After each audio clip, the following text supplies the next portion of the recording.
Interesting. All right. Okay, time to showtime. Perhaps we can start.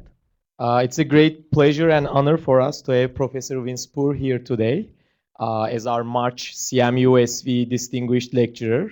Vincent Poor is a prominent figure in academia with contributions and research work spanning a number of areas, including stochastic analysis, statistical signal processing, and information theory. In particular, he is interested in applications of these fields in wireless networks, in smart grids, and social networks. Professor Poor has received his PhD from Princeton in 1977, and he has taught at UIUC from 77 to 1990. Since then, he has been at Princeton University, where he is currently the Michael Henry Strader University Professor of Electrical Engineering, and he's actually also the Dean of Engineering and Applied Science, a position which he is holding since 2006. Professor Poor has numerous honors and awards, which I cannot really list all of them here right now. But the most notable ones include being a member of National Academy of Engineering and also being a member of National Academy of Sciences. This latter one is exceptionally rare, I think, for people from engineering background. Professor Poor has also numerous honorary doctorates from universities all over the world, and he has several best paper awards, the most recent one being the IEEE Information Theory Paper Award. So without any further ado, I would like to welcome Vincent Poor and Okay. let this stage to him. All right. Thank you, Osman. Thank you for that nice introduction. Good morning, everybody here. Thank you for coming in out of the sun this morning, and good afternoon to everyone in Pittsburgh. Thank you for coming in out of the snow. Uh, I'm looking at that room in Pittsburgh. I think I gave a talk there in that same room about 2 years ago. It looks very familiar to me. So thank you for coming, everyone. Good morning. So I'm going to talk today about smart grid, and I think Osman knows that my background is really more in wireless networking. But for those of you who aren't familiar with smart grid, I mean, basically, smart grid refers to the imposition of a cyber layer of sensors, actuators, networks, and so forth on top of the physical, what I would call the physical layer of the electricity grid. And so that cyber layer turns it into a problem in which a lot of the same kinds of techniques that are applied in wireless networking and other kinds of information scientific problems can be potentially profitably applied to electricity grid problems. So that's what I'm going to talk about today. My perspective is completely one of someone coming from the wireless networking field, and I'm going to talk about several things that come up in smart grid that where I think some of the things that we've done in other applications, particularly wireless networks, might be of interest and applicable. So just by way of a little bit of introduction, let me say something about what smart grid is, in my view anyway. Uh, the existing grid, and this is, of course, a fluid situation because the grid is changing now in our time. But the existing grid is primarily a system that's centralized, control from centralized resources, and they're big generators.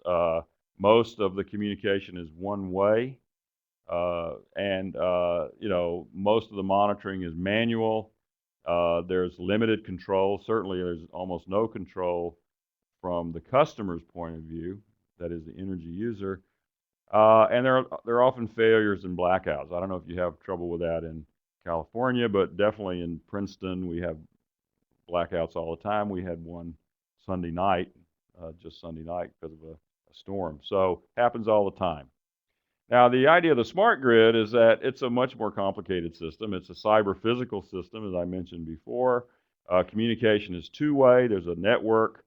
The generation could be distributed. That is, you have not only big power plants, but you have solar arrays and wind farms.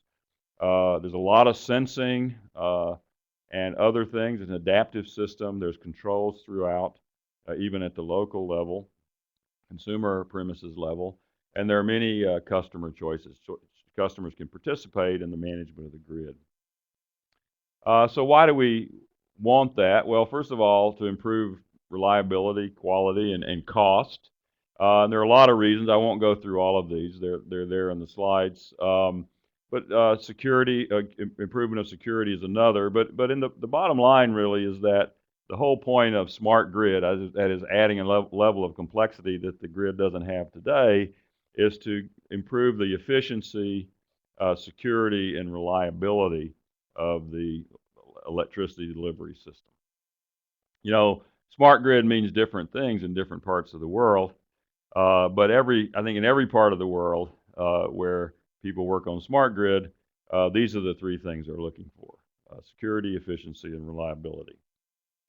So today I'm going to talk about a sampling of things from the information sciences that can be applied in this service of these goals.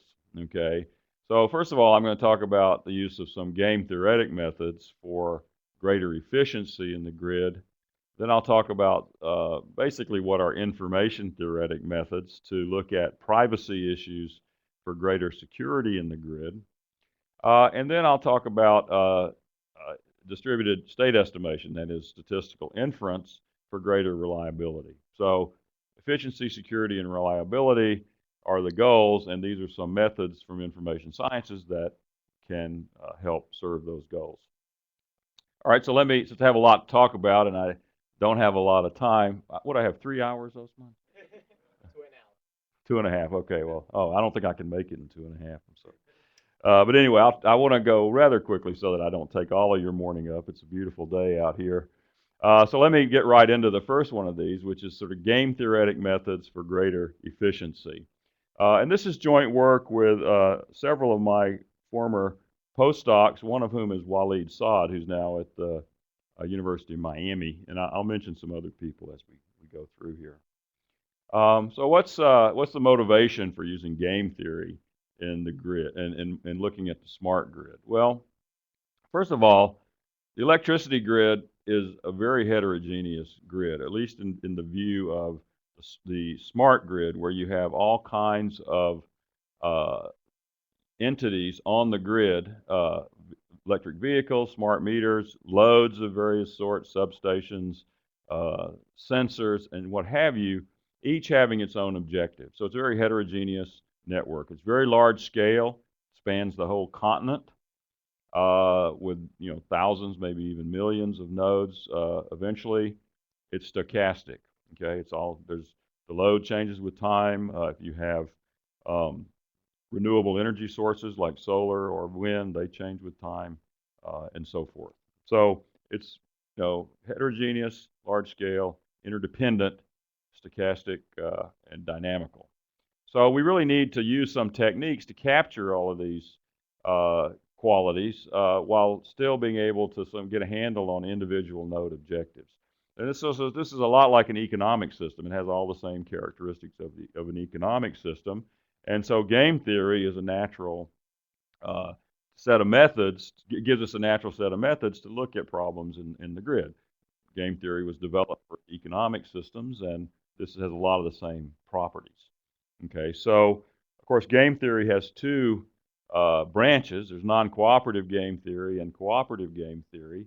And what I'm going to do is I'm not going to give any deep theory here. I'm just going to talk about a couple of examples to show you how game theory can have a role here in these problems.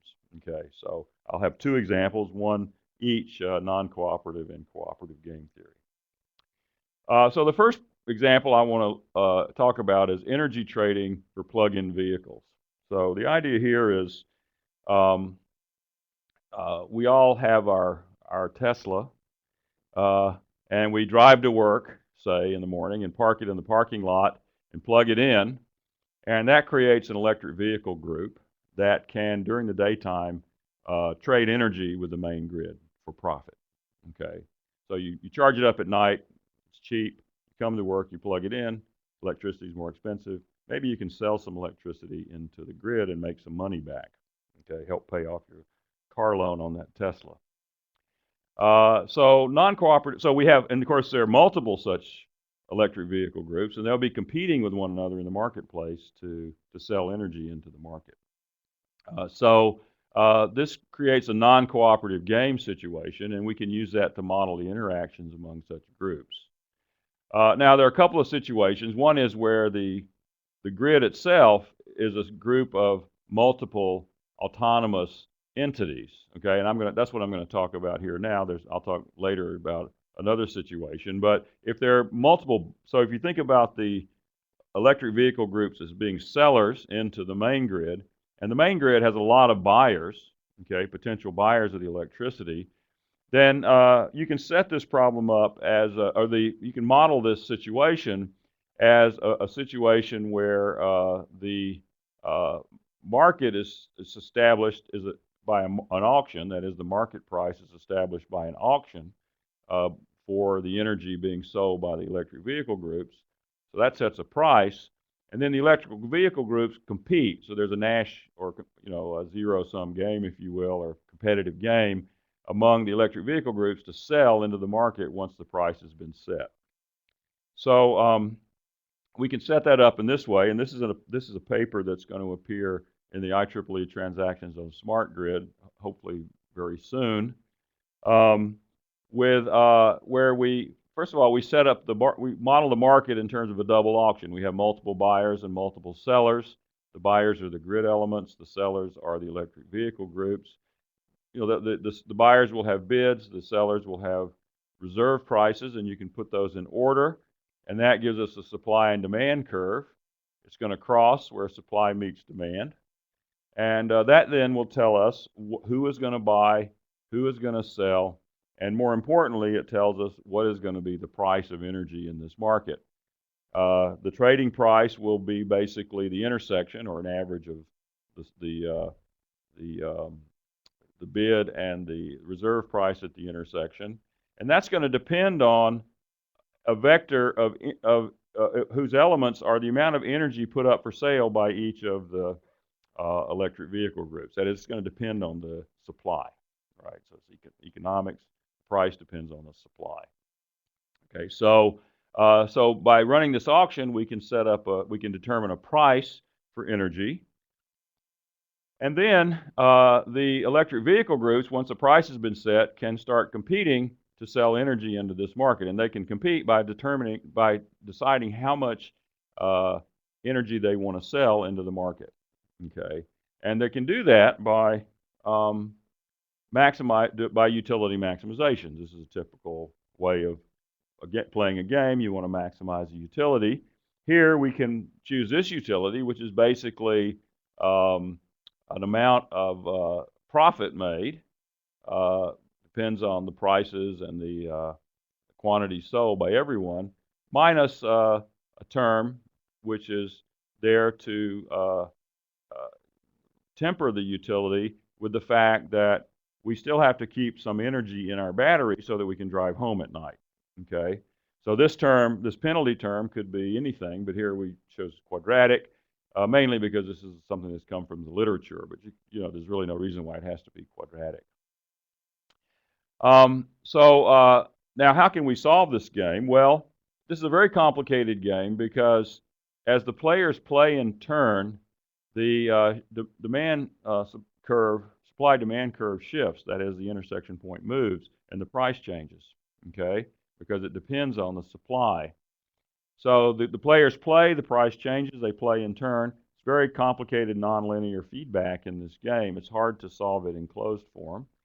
But we can solve it algorithmically. That is, it's definitely tractable algorithmically. So we can set that up and look at behavior of the equilibrium of this game algorithmically. So I'm just going to show an example to show you what happens. And this is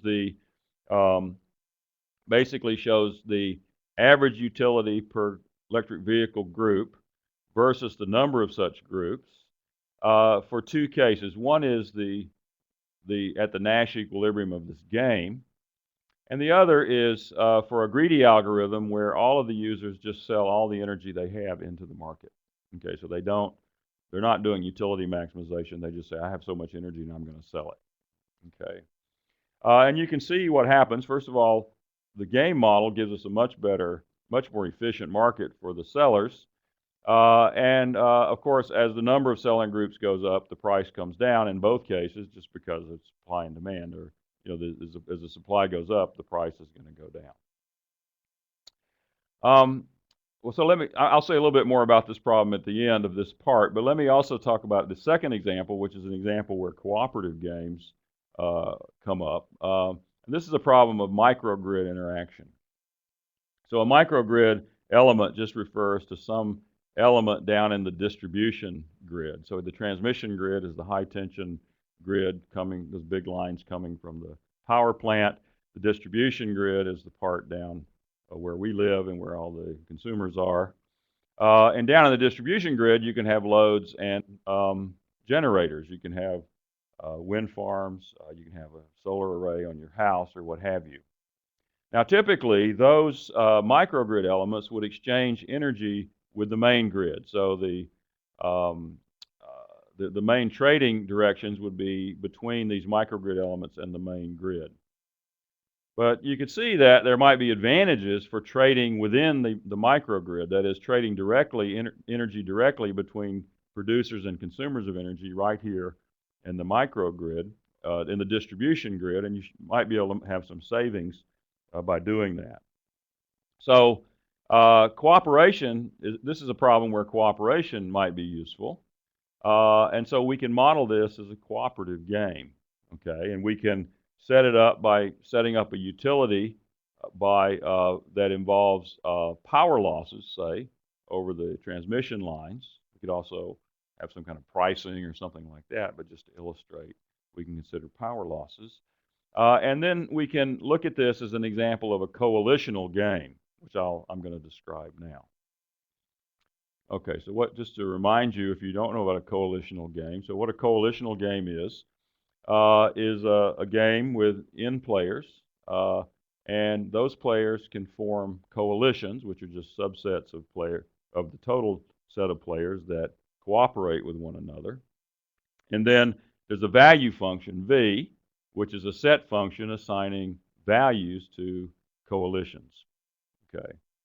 Now, so a coalition has a value, and that value can be apportioned out to the players who are in that coalition. So the payoff for a player I in coalition S is just something phi of S. Okay. So this is just abstract. For this particular problem, we can use a payoff in terms of power losses, as I said before, and there's a long formula for it, which I'm not going to write here. It's in a paper that I don't know if I mentioned this paper, but there's a paper here. Yeah, ICC 11, International Conference on Communications 11. So the details are there. But basically, once we have this payoff function, we can start comparing coalitions to one another. So we can compare, for example, coalitions based on Pareto ordering. So one coalition is better than another in a Pareto ordering if at least one player is better off in the new ordering, and no players are worse off. So that's the typical Pareto ordering.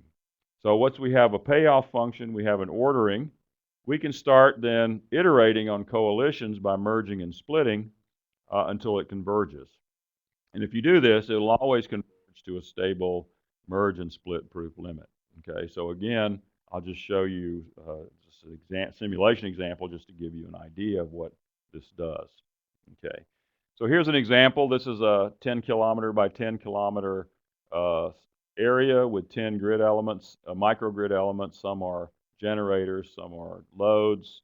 They're all labeled here. But what's not really important, what's important is just to see that after you do run this merging and splitting, you do arrive at a very reasonable type of set of coalitions. And because we're worried about power losses, naturally those grid elements that are close to one another form coalitions.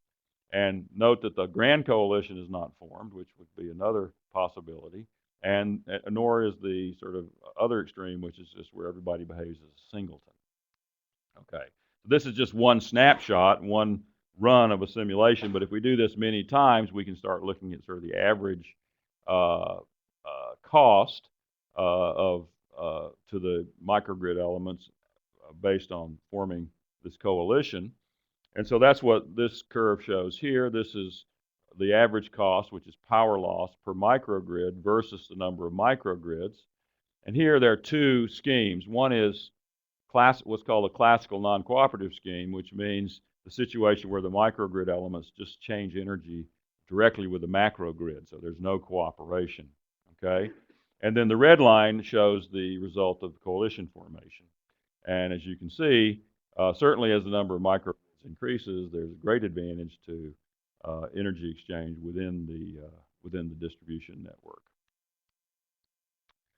Okay, so just in the interest of time, I'll wrap this up and move on, and I'm happy to take questions about this later. But so basically here, I just sort of by example talked about the use of game theory and smart grid modeling.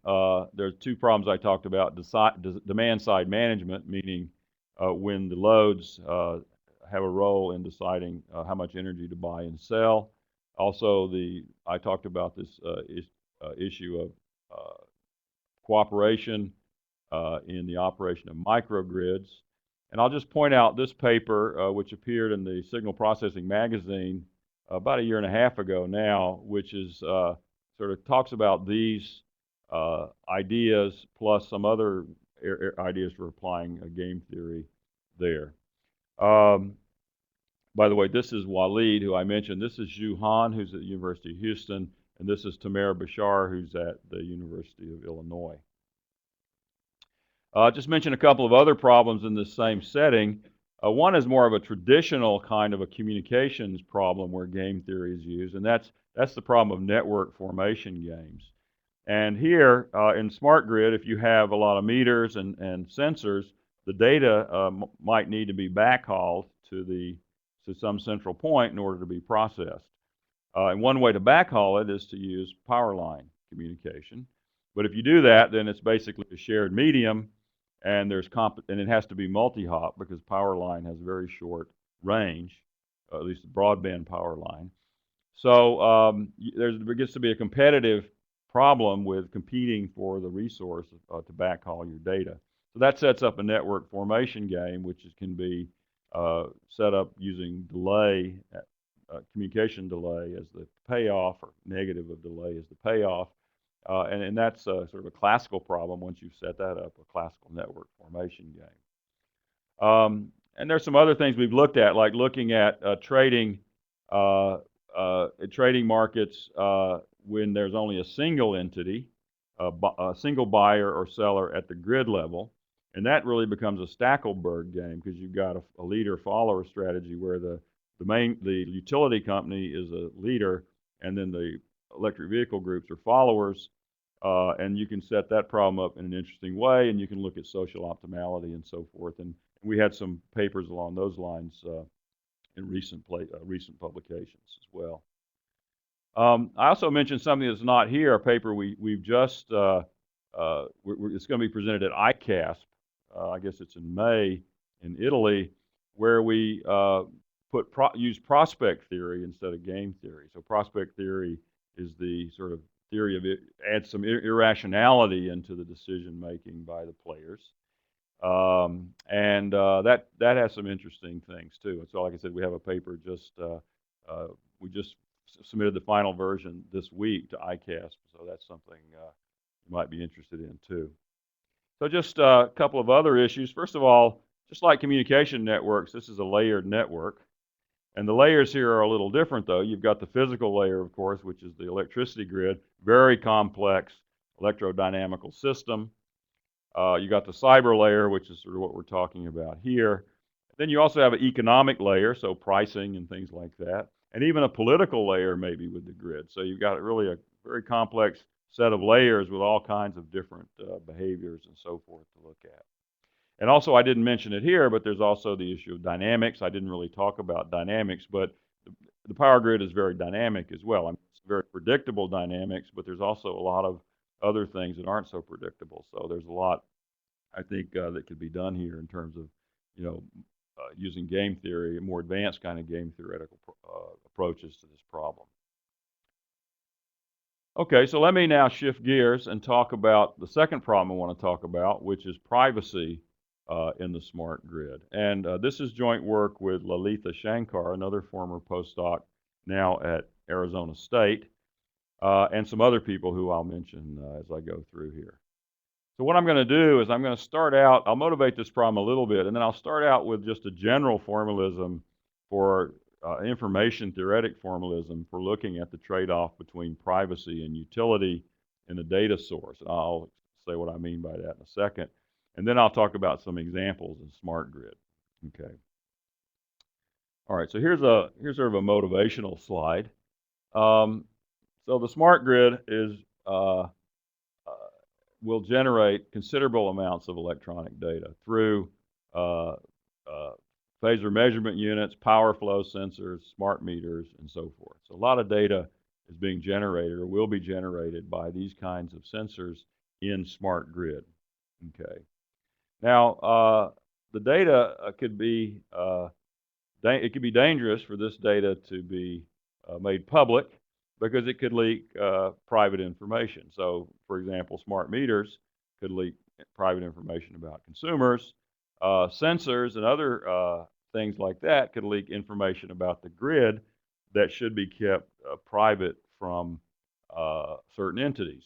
Okay, people who want to do harm to the grid, for example. I know there were some people out here who went to a substation and shot it up not long ago. There are people who want to do damage to the electricity grid. And so this kind of data could be a vehicle for somebody doing damage to the grid. So there is a security issue or a privacy issue with data being generated by the grid. But on the other hand, the utility of the data or its usefulness depends on its accessibility. So if the data is not accessible, it can't be used. So there's sort of a dichotomy here between locking all the data up somewhere in which it would be completely private and putting it out there in the open, in which case it's completely useful. It's very useful, but it's not private at all. So there's a sort of a trade-off between these two opposing goals. And so the one question we might ask is how can we characterize the fundamental trade-off between utility and privacy in situations like this? Okay. So I'm going to start by talking about this in a more abstract setting of a database. And then as I said, I'll give some examples to show how it can be applied in smart grid. All right, so a database is basically just a table, right? And the rows are just entries. So these are entities whose data is entered in the database. And the columns are attributes or correspond to attributes. So for example, in a healthcare or medical database, the entries might be patient, or a patient visit, and the attributes would be things like demographics and tests run, diagnosis, treatment, results, and so forth. Okay. And of course, the way a database works is the user will query the database, and then the database will respond with a response. All right, so we can model this mathematically as a set of independent observations from a random vector. Okay, so the rows we might think of as being independent of one another, the entities whose are essentially different entities, so their data should be more or less independent. But the columns, that is the attributes, are going to be dependent on one another. Think about a medical database, things like gender, age, definitely are dependent on what tests they run, what the diagnosis is, what the treatment is, and so forth, and what the response to that would be. So you can think of independence row-wise, dependence column-wise. Now we can divide the attributes, that is the columns, into two types: public, or ones that can be revealed to a user of the database, and private, that is ones that have to be hidden from the user of the database. Okay, so for example, again, in a medical database, the user could be a researcher, and you might want to reveal things like, the test, the treatment, and the response, but you don't want to reveal the person's name or maybe some other demographics about the person that might reveal private information. Okay. So on the other hand, these could be overlapping too. They're not necessarily disjoint public and private variables. Could be, for example, in a financial database where you have maybe your credit card listed. You wouldn't, the whole credit card number would be hidden, but the last 4 digits might be revealed. So you could have some overlap between these two. But even if you don't have overlap, because these things are dependent, if you reveal the public variables, there's going to be leakage about the private variables. Okay, so this is the problem we want to get at. How can we quantify that trade-off? All right, well, let me first of all say something about the contrast between this privacy problem and the secrecy problem. And by the way, this what I'm going to talk about now is in a paper with Lalitha, and this is Rajagopalan. And this has appeared in the IEEE Transactions on Information Forensics and Security late last year. I can't remember which, maybe September.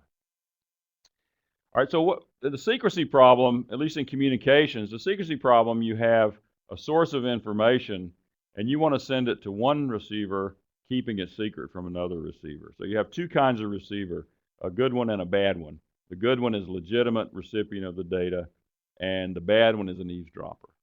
Okay, so that's the secrecy problem. Okay. Now the privacy problem is a little different. The privacy problem, you only have one receiver. Okay, you have the query initiator. Okay, it's a legitimate user of the database, but the source itself is divided into two types. That is, it has private and public variables, right? So in the secrecy problem, the dichotomy is on the receiver, and in the privacy problem, the dichotomy is on the source. Okay, so it's kind of a dual problem, if you will. Okay. Of course, you might have a secrecy problem too. You might want to secure any data from intruders, but even you have some data you want to secure from a legitimate user of other data. That's the privacy problem. Okay, so how can we characterize the trade-off between utility and privacy in this setting? Well, we can measure utility in terms of distortion of the public variables as revealed by the database to a legitimate user. Okay, so if the database is, so this is it's an inverse measure. So if the database is, if the public variables are distorted a little bit, they have high utility. If they're distorted a lot, they have low utility. At the same time, we could measure privacy in terms of the equivocation of the private variables in information revealed to a user. Okay, so equivocation is a word for, another name for conditional entropy. Entropy measures randomness, and so what we're saying is we would like for the randomness in the private variables to be high after we've revealed that whatever information we're going to reveal to a user. So we'd like the distortion to be low and the equivocation to be high, but these are going to be opposing variables. Okay, so what we'd like to do is to characterize the trade-off between the two by finding the region of all possible distortion-equivocation pairs that can be determined by the model that we have. So remember, we have an IID set of vectors, we have a distortion measure, and we have an equivocation measure, which is an information theoretic measure. And we'd like to just calculate what that region is of all the possible achievable pairs of distortion equivocation. All right, to do that, we can turn this into a communications problem. Okay, at least for me, it's helpful to turn it into a communications problem. And we can think about in the service of that, we can think about what a reveal of a database is as being a quantization of the actual database. So the actual database is a table, right? It's a matrix basically, and that's so we can map that matrix into a distorted version of itself by quantization. Okay, and those list of possible distorted versions that we might use are called sanitized databases. Okay, that comes from the literature on this subject, the computer science literature on this subject. So there are m possible databases, and whatever database we have, we're going to quantize into one of those, and that's what we're going to reveal to the querier. So that then gives us a communications model for this problem. We have a source, the database. There's two types of source variables, revealed and hidden. There's an encoder, which is just this quantizer. We're going to reveal the encoded database to the decoder, who's the querier. And that decoder is going to try to reconstruct the revealed variables. Okay. We're going to measure the utility of that reconstruction in terms of distortion.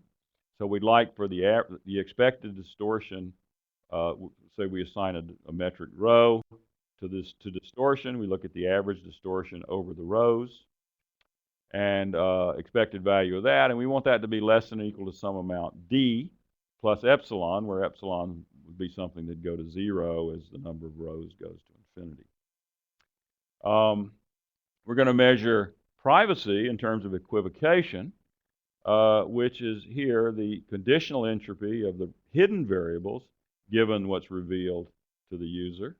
And we'd like for that on average to be larger than some amount e, and again minus an epsilon, which is going to go to 0 as the number of rows go to infinity. So this is information theoretic characterization, so we have this asymptotic nature.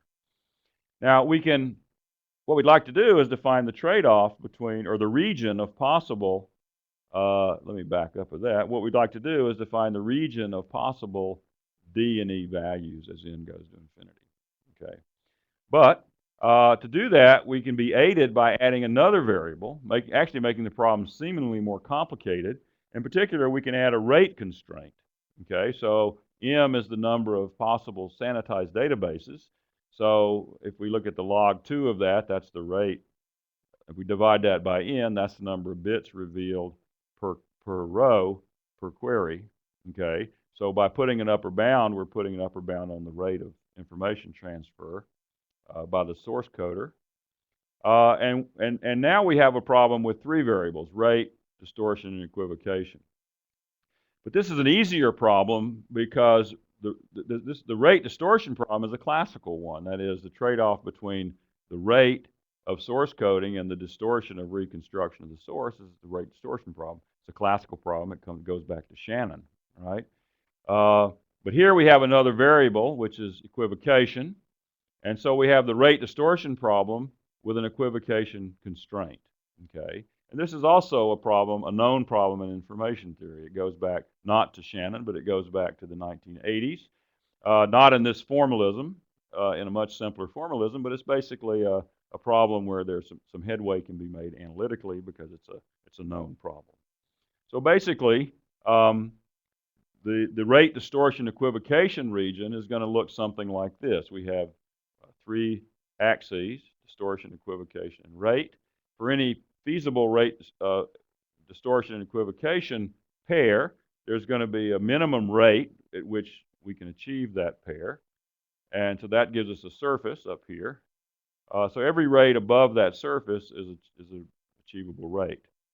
And if you look at the projection of that surface over on the rate distortion plane, that's the classical rate distortion function.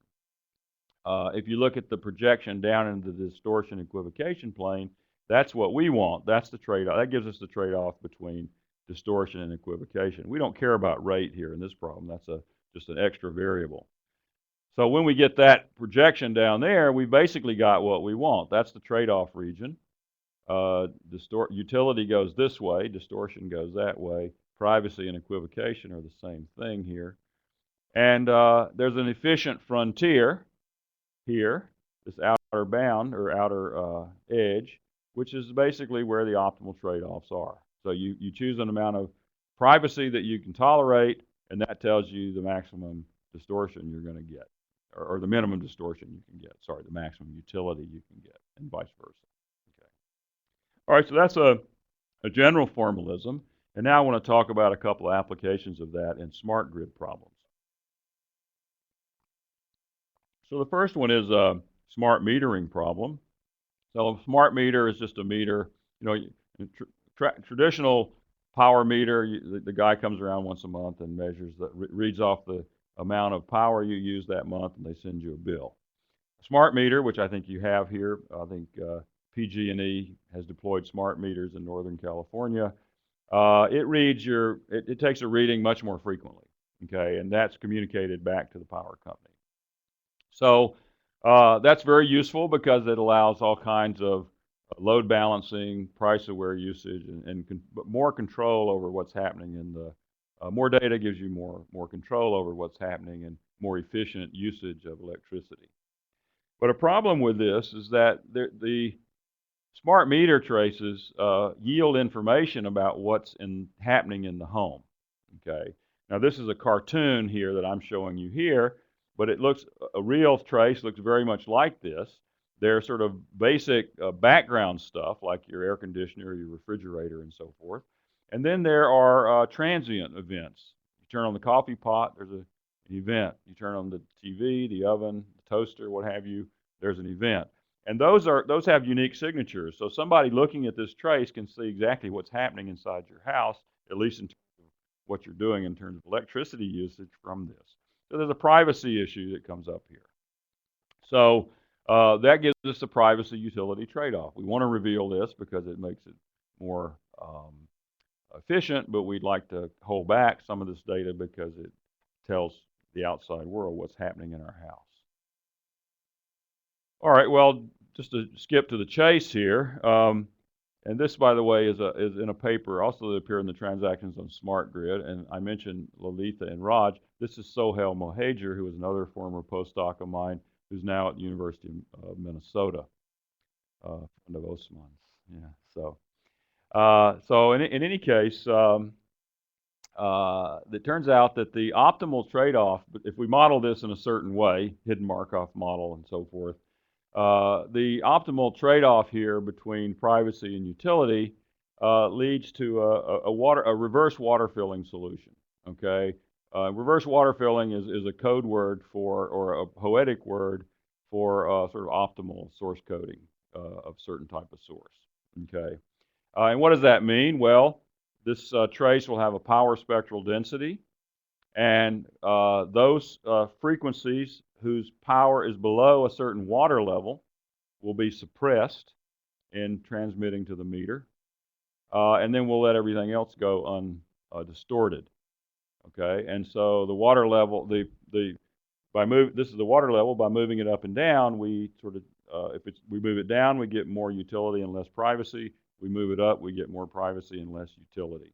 Okay, so what's happening here is basically the low power events are those things that are the most revealing. That is, the transient events, which are the most revealing events. They have short term, they have very high power, but they're over time, what really uses the power is your refrigerator and your air conditioner and so forth. So you're suppressing basically those transients, but most of the power usage is being tracked by the power company, basically. So that's why it's a good trade-off. I'll just mention another approach to this problem would be to integrate energy storage into the problem. That is, if you have again, you got your Tesla in the garage, you can moderate or modulate the amount of energy you put in the battery or take out of the battery in order to take out some of the edges of these transients too. So you don't necessarily need to use source coding to achieve a trade-off. You can use storage instead. Okay, and there's a paper with Onur Tan and Denise Gunduz, another former postdoc who's now at Imperial College. Onur is a student of his, that appeared in the JSAC Smart Grid series, again, late last year, that talks about this, and also the integration of renewable sources as well. All right, well, another smart grid problem where this trade-off, this kind of utility privacy trade-off comes up is in a problem called competitive privacy. Okay, and so the competitive, to motivate this problem, I'll talk about a problem in smart grid. I'm going to look at a very pristine version of this, but you may know that the power grid in North America is managed by the so-called regional transmission organizations. Okay, and the one I live in is this one, PJM, which stands for Pennsylvania, Jersey, and Maryland. Several. Looks like California's out there on its own. But there's one in the Midwest. The PJM actually goes all the way to Chicago, and there's some up here in Canada and so forth. Okay, so they're managing the same grid. but they're only responsible for part of it. So what happens in one part of the grid affects other parts of the grid. So these RTOs would like to exchange information with one another in order to improve the reliability of estimation of the state of the grid. Okay, so the more measurements, the better. So the utility of sharing information here is for the reliability of understanding the state of the grid. On the other hand, these are competitors, so why should they share information? That is, they may be economic reasons for not sharing information. So there's a value on privacy as well. So now we have a utility privacy trade-off, but with an additional twist, which is that we have competitors. We have multiple parties doing this trade-off. Okay, so this is what we call competitive privacy. Okay, so now I'm going to talk about this is Shomo Carr. This is one of your colleagues. I don't know if he's in the audience there, but Shomo is also a professor in Carnegie Mellon in Pittsburgh. So this is a model that we have for this problem. So we assume that RTOK has a linear combination of measurements of the states of all the parts of the grid of all the RTOs plus noise. Okay, so this is our measurement model. And the RTOK is going to measure its own utility by the mean squared error it can get in estimating its own state. Okay. And that's going to depend on its own measurement plus any measurements information it can get from its competitors. Of course, the privacy is going to be measured in terms of leakage of information about its own state to other RTOs. Okay. So it turns out that the optimal information exchange in this setting comes about from another basic information theoretic technique, which is Wiener-Ziv coding. So Wiener-Ziv coding is the name for optimal source coding, distributed source coding, basically. And this is a distributed source coding problem. You've got the distributed RTOs, and they're sending information about their measurements to each other. So that's a distributed source coding problem. And there's a fidelity criterion, which is mean squared error. So that's why this problem, Wiener-Ziv coding, pops up here in this problem. But that doesn't explain how to behave. It only explains how to exchange information. So it's necessary then, again, to bring game theory back in because it's a competitive situation in order to explain interactions among the various players in this market or the various entities in this market. And we have a paper, this is Lalitha, this is Veronica Belmega, another former postdoc who's now at ICEA in France. And we have a paper under review at the Transactions on Smart Grid, which looks at this kind of market and looks at various game theoretic models for interaction in this competitive situation. Okay, so let me just wrap up this part, and I'll be very quick on the last part because I'm getting close to the end of my 3 hours now. So what I talked about was a general information source, which we can divide into these private and public variables. Okay, and so we talked about using this information leakage distortion characterization of the privacy utility trade-off based on distortion of the public variables, information leakage about the private variables. We introduced, by the way, rate, and that turned it into a nice information theoretic problem. And then I talked about these two applications in smart grid, smart metering and competitive privacy. Okay, so let me just wrap up then with this last problem, and I'll be quick here. This is a problem of inference for greater reliability in grid operation. And this is joint work with Le Xi, who's a professor at Texas A&M, and some other people that I'll mention as we go through. Le is not a former postdoc of mine. So what's the motivation here? Well, if you have a lot of sensors, fast sensors, and say smart meters, there's going to be a lot of data to be handled in smart grid. So basically, it's a big data problem. And there are communication bottlenecks with handling all this data and trying to backhaul it to say, a central place to be processed. Okay. At the same time, the power market is going through restructuring and deregulation, so the number of RTOs, or maybe if they get smaller, they're really called control areas, is getting greater. But they still need to have some situational awareness in order to operate, okay? They're all interconnected and so forth. So it's interesting to look at the problem of distributed estimation of the state of the grid in order for these control areas to have an idea of what's going on system-wide, okay?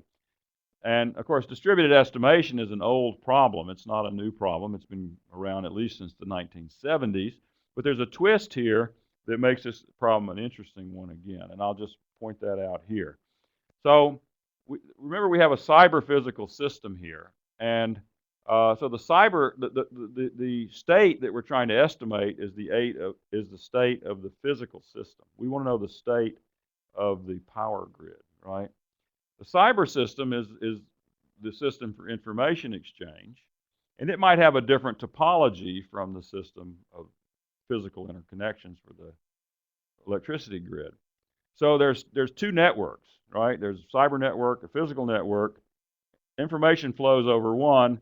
We're interested in the state of the other. So that's why this is kind of an interesting. The distributed nature comes from the cyber network. But there's another sort of connectivity thing that we have to worry about in terms of the physical network. So that's a kind of a new twist on distributed estimation that comes up in these kind of cyber physical problems. So we can model this. This is a very simple model, a DC model, where the state we're interested in is the set of all phase angles on all buses in all control areas. So the state of the whole grid, okay, basically.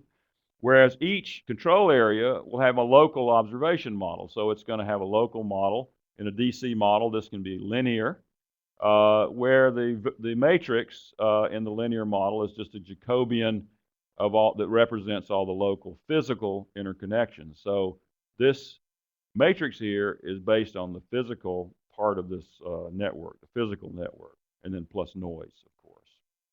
So what we'd like to do is to be able to estimate at each local control area the whole state theta based on our local measurements, and maybe exchanging measurements with our neighbors in the cyber network, so a different connectivity network, okay? And one way to do that, here's Shomo again, by the way. This appeared in the transactions on Smart Grid also. One way to do that is to consider iterative estimates at each control area of this form. So at time t, so we're trying to estimate a static state, so we're not tracking a state here, but at time, we're going to iterate the algorithm. At time t, control area n has an estimate of theta, which is this xn of t. At time t plus 1, it iterates with using two correction terms. One is sort of a classical innovations update through this is a normalized version of that Jacobian I mentioned. And the other is a consensus update. So so omega n is the neighborhood in the cyber network of node n, control area n, and we'd like to force consensus among the estimates in that neighborhood. Okay, so consensus correction, innovation correction, okay, or residual, I guess is a better word for this term, correction. Okay, so the new estimate is the old estimate plus a consensus correction and residual correction. Now it turns out that if we have, and these betas and alphas are just tuning constants for the algorithm, so typical adaptive algorithm tuning constants. So it turns out if we have global observability of the grid, that is the physical network is globally observable, so that's a rank condition on all these matrices H, and the cyber network is connected, meaning if you look at the graph, Laplacian, its second highest eigenvalue is positive, okay? Not fully connected, but just you can get from any point in a multi-hop connection, any point A to B. We have those two conditions, then, and the alphas and betas satisfy the usual kinds of persistence conditions. They go to 0, but not too fast.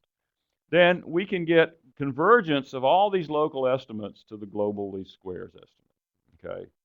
So even though we have two different networks that we're dealing with, if they're connected in the right way, we can get convergence of all the distributed estimate to global least squares. Okay. So here's just a couple of examples. Here's an IEEE test bus system, 14 buses, 118 buses here. These are globally observable systems, so they satisfy that condition. The control areas are globally unobservable, meaning none of these control areas can estimate the state, system-wide state individually. And some of the control areas are locally unobservable, these pink ones, meaning they can't even estimate their own state without help. Okay. But the cyber networks are connected. They're shown in dotted lines here. There are two different ones, a black and a red one in each case. So these distributed estimates should converge, and this just shows that they do. These are some particularly, just chose out a few phase angles just to show convergence. These are the two systems. You can see that these phase angles do converge, as the theory tells us they do. And also, this shows the same convergence for two different cyber networks in the 14 bus case. And each of them is connected, so we get convergence in each case. It just shows there's some robustness to the cyber network as long as the network is connected. Okay, so let me wrap this up. So we can also talk about nonlinear state estimation, which is the AC case, which is also considered in this transactions paper. There's another related communications problem, which is a routing problem, where you're trying to stabilize the physical network or the physical layer, the electricity grid, with routing in the cyber grid. Okay. So again, you have a similar kind of problem, and there's a paper here again in the JSAC Smart Grid series on that problem. Okay, I'm about to finish up here. So basically, the whole motivation for a smart grid is to provide greater efficiency, security, and reliability. And what I tried to convince you of today is that information sciences have a role here. And I talked about three examples of that role. One is using game theory for greater efficiency. Another is using information theory for greater security. And the third is statistical inference for greater reliability. And with that, I'm happy to take questions. Thank you.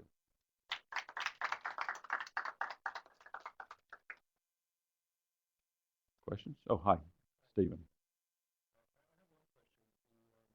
The real grid, as I understand it, doesn't allow for arbitrary transmission of power of different amounts to different places, as you might like in an idealized power trading system. So I was curious how your model scales to the actual limitations of the system.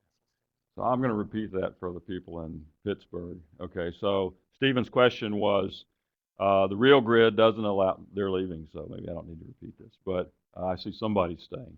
The question is, if I understand it, is in the real grid, you can't, it's not fungible. You can't, think about moving power around arbitrarily because of losses, basically, or carrying capacity and so forth. So, and is that a limitation of this? And the answer is yes. Okay, but of course, both of the things I talked about in terms of trading were local, right? So I think that's probably not as big an issue as it might be if you were thinking about California, auctioning with Texas or something like that, where you have much bigger issues. But certainly there'd have to be some constraints on how much energy can be pushed either way on the distribution lines. Yeah, that's a good point.